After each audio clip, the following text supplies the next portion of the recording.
Good morning, children. In today's session, I am going to take science for 7th standard, that is unit 3, matter around us. So what's the lesson, children? Matter around us. It's the third unit for you all. So I already have learned this in the 6th standard. What is matter? Yeah. So that is everything that is around us is called as a matter, that has a space and mass. That is called as a matter. So whatever is around us is called as a matter. So what we are going to learn today is a matter around us. So we will see now that we know that everything that occupies space and has mass is called as a matter. So what is matter, children? Everything that occupies space. Everything that occupies space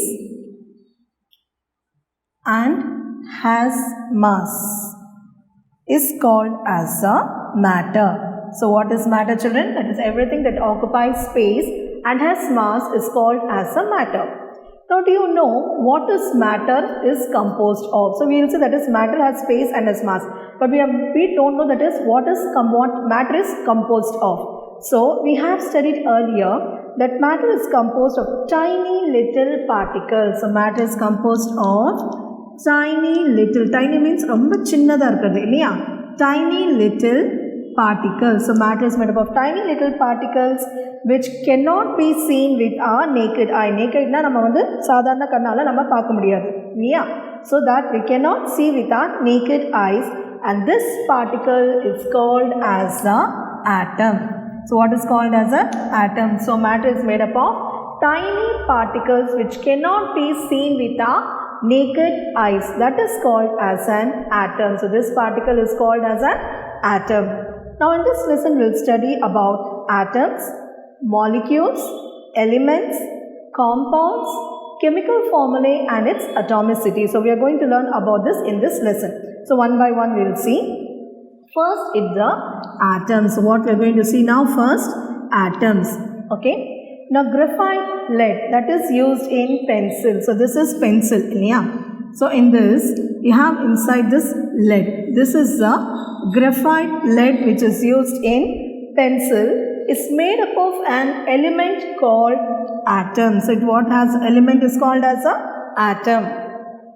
Sorry, children, it's made up of element called carbon. So what is called as carbon? So it has an element called the carbon. Now we can break this graphite into smaller pieces. What we can do? We can break into smaller pieces. If we have a finer knife na kathin theriyum illaya, knife, we can break it even smaller. So we can break it even smallest. Okay, we can break it even smaller. Now if we keep this cutting the minuscule graphite into smaller and smaller particle, we will reach a point where we get the smallest constituent of graphite carbon atom. What is called as a graphite carbon atom. That is, when it is break into small particles, at the last point we lead to a point called as a graphite carbon atom. Now if you break the carbon atom apart, the properties of carbon are exhibited. That is, the properties of carbon can be seen. Now the smallest unit of an element exhibits the properties of that element is called as an atom. So what is an atom? The smallest unit of the element which shows the properties of that element is called as an atom. Now all the matter is composed of tiny particles called atom. I already said the matter is composed of a tiny particles called as a atom. Now water, rice and everything we see around us is made up of atoms. So what did I say? That is, whatever we see around us is made up of atoms. For example, we have given water, rice, etc. Now atom is a basic unit of a matter. So atom is a unit of a matter. What is called atom is a basic unit of a matter. Now even with the best of the optical microscope, we cannot see atoms. That is, we cannot see atoms with the optical microscope. However, there are advanced instruments we have. Advanced instrument use pandranga, like they help us to imagine the atoms on the surface of a material. So without seeing in the optical microscope, we are using the advanced instruments to see this. For example, for the following figures shows the image of the surface of the silicon. See in these pictures here. So this is the example for that. Okay. Next. The most abundant atom, abundant means more we can found in the universe, is a hydrogen atom. So what we can see? Hydrogen atom. What atom? Hydrogen atom. So this is the abundant atom we can see in the universe, means in our earth. Okay. Nearly 74% of the hydrogen atom in the earth we can see, that is we use the hydrogen atom. So that nearly 74% of the atoms in the universe are hydrogen atoms. How many percentage, children? 74% of the hydrogen atoms we can see in the universe. Then however, 3 most abundant atoms on the earth. So what are the most abundant atoms? There are 3 atoms, that is iron, oxygen and silicon. So these are the 3 abundant atoms in the universe we can see. So hydrogen is a 74% we can see in the universe, and other than that there are 3 atoms, that is iron, oxygen and the silicon. Okay children, do you understand now? Next we will go to the molecule. So we have finished the atoms. So matter we saw, that is everything that occupies space and has mass is called as a matter. So in that matter we have a tiny small particles that is called as an atom. Now in that, for example, I said that's a graphite, carbon, lead. Then atom is a unit of the matter. So there are hydrogen atoms that is abundant in the universe, that is 74% of it, and other than the 3 atoms are there oxygen, iron, oxygen and the silicon. You understand children? Now we will go to the molecules.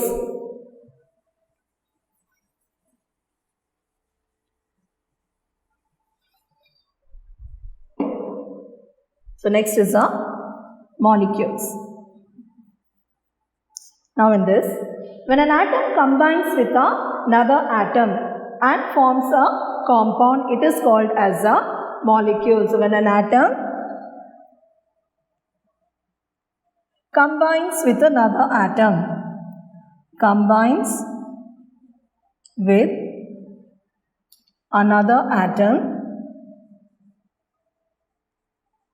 and form a compound is called as a molecule.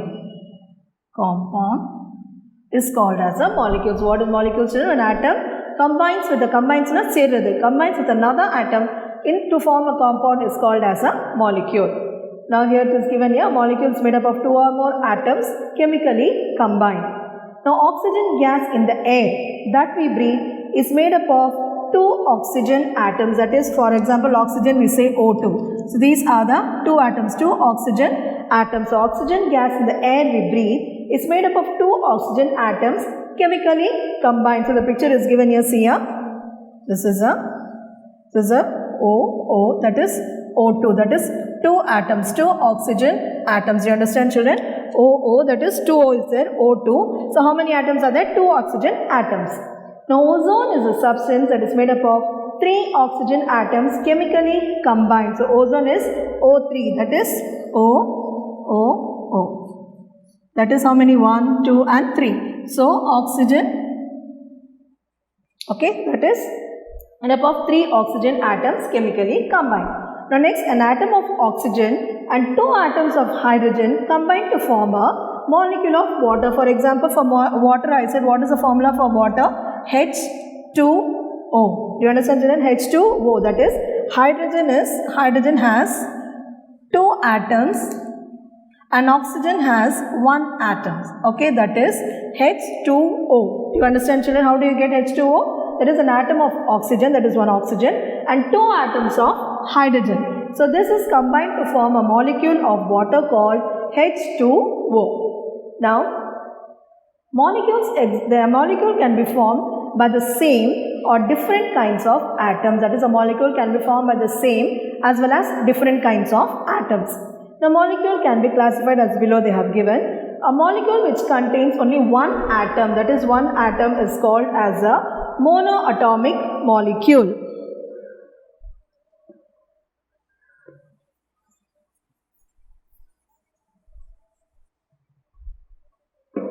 That is first one, molecule which contains only 1 atom, that is 1 atom is called as a monoatomic molecule. What they are called as children? Monoatomic molecule. That is, they are called is the inert gases. Next, a molecule which contains two atoms. Two atoms is called as a diatomic molecule. They are called as a diatomic molecule. So it has two atoms. They are called as a diatomic molecule. For example, oxygen O2, then nitric oxide, hydrogen H2. That is, they are the diatomic. Then a molecule containing three atoms is called as a triatomic molecule. Three means triatomic molecules. For example, for ozone, I said O3. Ozone is nothing but a O3 is that. So ozone, sulfur dioxide, carbon dioxide, etc. These are made up of more than three atoms. A molecule containing more than three atoms is known as polyatomic. More than three, they are called as a polyatomic molecule. Polyatomic molecule, children. Okay, this is for example phosphate, sulfur. These are the examples. So what did we say, children? That is one atom that consists of monoatomic molecule, two atoms that is diatomic molecule, three atoms triatomic, and more than three they are called as a polyatomic molecule. Now, molecules of elements we are going to see now. That is, a molecule of an element consists of fixed number of one type of atom chemically combined. So, they are made up of so that the gases are made up of two atoms of the same element. That is, two atoms of the same element. Now, we will see molecules of compounds. Molecule of a compound consists of a fixed number of different types of atoms. That is, molecules of elements we saw same elements. Okay. Two atoms of the same element. Here, different types of atoms. You understand, children? Molecule of a compound consists of different types of atoms chemically combined. That is, a model of a water molecule we'll see here. See here, H2O.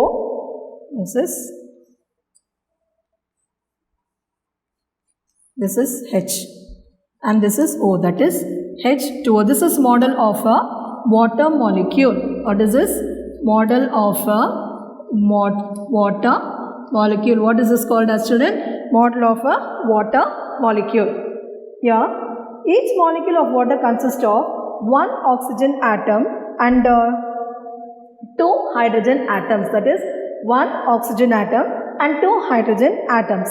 And the ratio of oxygen and hydrogen atom remain fixed whether they are liquid, solid or gas. The ratio remains fixed whether it is a solid, liquid or gas. And the principle applies to the molecules of all compounds. This principle applies to all the compounds. You understand, children? That is, molecule of compound have different types of atoms. And the model of water molecule I gave, that is one oxygen and two hydrogen atoms. That is, one oxygen atom and two hydrogen atoms. And the ratio of this oxygen and hydrogen atoms remain fixed whether it is a solid, liquid or the gas. Now, here they are given, children, bismuth in diarrhea medicine. That is, bismuth is an element that occurs naturally. Naturally means, iyarkaiyagave solron, yeah. Bismuth is an element which occurs naturally. This is an element.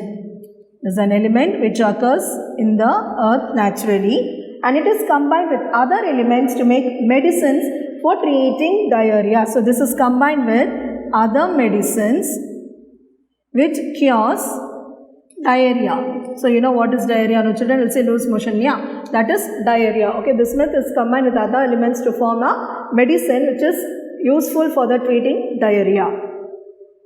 Then see the picture now, children. Compounds with same atoms they are given here. That is molecule diagram. Molecule model with ball and stick they have given. This is nothing. This is a ball.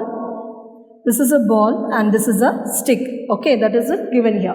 So chlorine molecule, oxygen molecule and nitrogen molecule they have given, and compounds with the different atoms they have given, that is carbon dioxide, ammonia and the hydrogen chloride. So these are the given here, that is compounds with the same atoms and with the different atoms they are given. Next we will go to the elements.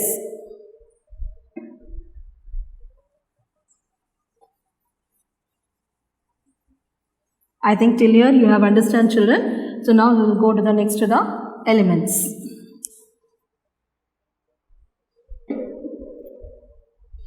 So next is the elements. In that, matter is classified into two broad categories, namely pure substance and mixtures. That is, matter is divided into pure substance, pure substances and mixtures. So they are broadly classified into pure substances and mixtures. Now pure substances are further divided into two categories, that is elements and compounds. Pure substance is again divided into two categories, that is elements and the compounds. So what did I say, children? So matter is classified into two, that is pure substances and the mixtures, and pure substances again classified into elements and the compounds. Now matter in its simplest form is called as an element. So matter in the simplest form, matter in the simplest form is called as an element. So what is element, children? Matter in a simplest form is called as an element. Simplest means you know, yeah. Then we are using many elements in our daily life. That is, for example, common salt. Nama salt vandu food ku use pandrom illaya. For the taste, common salt consists of two elements, that is sodium and chlorine. That is, common salt is nothing that we use the salt for our food. So it consists of two elements, that is sodium and chlorine. So what is that? Sodium and chlorine. So we consist of two elements in the common salt, that is called as a sodium and chlorine. Water consists of hydrogen and oxygen. Water consists of hydrogen and oxygen. So these are the two elements. Then magnesium and phosphorus are used for making crackers. For crackers, water crackers, that is magnesium and phosphorus. Magnesium and phosphorus. Okay, these are the elements, student. Magnesium and phosphorus. So these are two elements. And sulfur is used as manure in agriculture. Gallium is used for making mobile phones, and silicon is used for making computer chips. Okay, children. So what is that? We have two elements, that is common salt. I said that we use in food. That's a common salt, and it has two elements, that is sodium and the chlorine. And in water you have two elements, that is hydrogen and oxygen. And the crackers you have magnesium and the phosphorus. And sulfur is used as manure in the agriculture. Gallium is used making mobile phones, and silicon is used for making computer chips. And there are 118 known elements till date. How many elements, children? 118 elements. How many elements are there? Till now we have seen is 118 elements. And out of this, 94 elements occur naturally. How many? 94 occur naturally. Out of 118, 94 occurs naturally, and 24 artificially in the laboratory. Artificially, where in the laboratory. How many children elements are there? We have found out 118 elements we have found here. Now in that 94 occurs naturally, and in that 25 artificially. So total 118. In that 94 we have naturally, and 24 we are using it artificially in the laboratories, in the lab. Then we will see the classification of elements. Now we can classify the elements broadly into metals, non-metals and metalloids.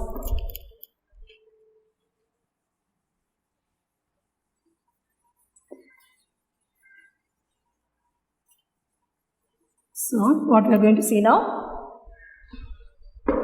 Elements, that is metals, non-metals and metalloids. Okay, children, metals, non-metals and metalloids. In that, first we will see metals. We have tools, utensils and jewellery made of silver, copper, iron, gold, aluminium are these. And by hammering or rolling, we can perform these materials into various shapes. So we can change it into various shapes. Such elements that are malleable. Malleable means that can be flattened into thin sheet or various shape. We can make it thin, or you can change it into various shape. That is called as a malleable. What is malleable, children? Which can be flattened into thin sheet or changed into various shapes. This is called as a malleable, and these are called as a metal. So such elements that are malleable are called as a metal. So what is metals?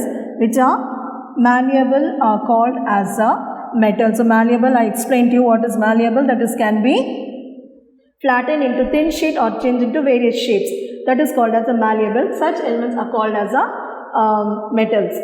The metals are generally hard and shiny. How they are? Hard and shiny.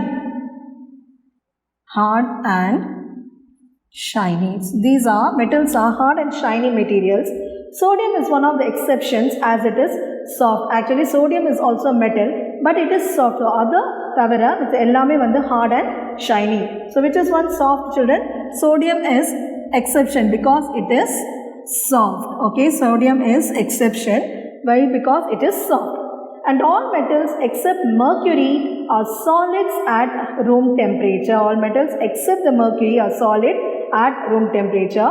Mercury is the only metal that is liquid at room temperature. That is, mercury is in the liquid. Okay, while the others are solid, that is at room temperature. So, all metals except mercury are solids at room temperature. Mercury is the only liquid that is at the room temperature. Then metals are malleable. That is, malleable I explained to you, can be bent or beaten into sheets. Bent means you know, bend panna mudiyum, or otherwise it can be flattened into sheets. Now they can be drawn into wires also. So they can be drawn into wires. So metals can be drawn into wires.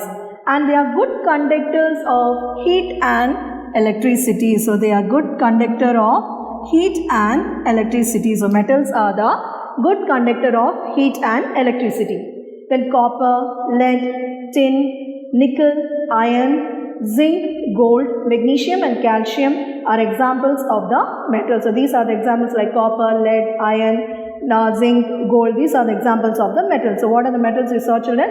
So metals are generally hard and shiny, but sodium is one of the metal which is soft. Okay, only that metal is soft while the others are hard and shiny. So all metals except mercury. Mercury is liquid. Okay, this is only at the liquid at the room temperature, while the others are solid at the room temperature. Then metals already malleable I said, which can be bent or beaten into sheets. Then they can be drawn into wires, and they are good conductors of heat and the electricity, and the examples also I said. Next is the non-metals.